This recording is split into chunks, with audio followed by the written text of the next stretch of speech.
showing some of the American whiskies we have in. We have a great selection of Jack Daniels, maybe you see here on the left, and we've got Pappy Van Winkle, and we have even over to George Dickel, who's another Tennessee whiskey producer. So we start over here. We have the Pappy Van Winkle 20-year-old, very rare whiskey. Pappy Van Winkle is regarded as the #1 bourbon in the world, and there's a 20-year-old, 23-year-old, a 15-year-old available, all going for good money, and this is the 20-year-old.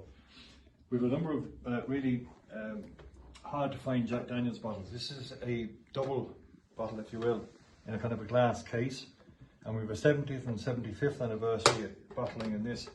The reason that's special is the 70th anniversary is the anniversary of the repeal of Prohibition, and that was launched for that, and then the 75th one is where the Act of Congress put Prohibition to bed forever. It couldn't ever happen again. So that's what they're for, and Jack Daniels was so grateful to get back producing and never have to face Prohibition again, so they brought out these bottlings.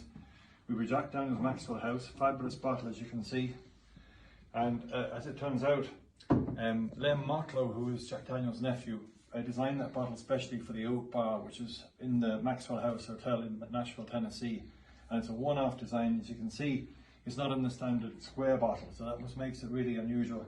Very hard to find, really good condition, still has the original box, 1.5 litre, great find for a Jack Daniels collector.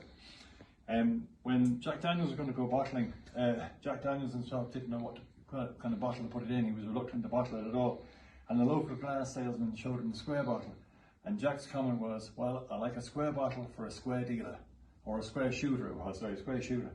And later on they made these replica bottles. This is in 1895 the year was. These are 2 replica bottles made years later to commemorate the fact that Jack Daniels chose a square bottle. We have a Jack Daniels green label, another one very hard to find, very unusual to see another black label on a bottle. Nice box and packaging with it, another one, great one for collectors. We have these are 2 of the gold medal series. In 1913, Jack Daniels entered a whiskey in a whiskey competition in Ghent in Belgium, and they won a gold medal.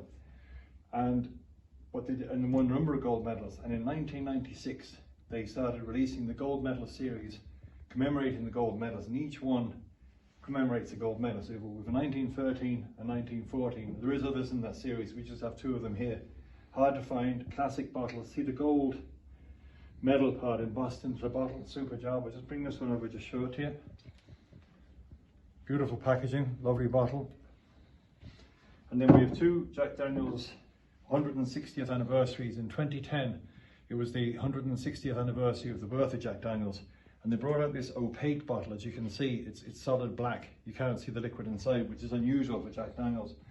Again, very hard to find. We have 2 of those, and we have a bottle from George Dickel. George Dickel, he's another Tennessee whiskey producer. This is an older bottling, great condition, still in its gift box, and it's kind of a competitor to Jack Daniels, but not nearly well as known.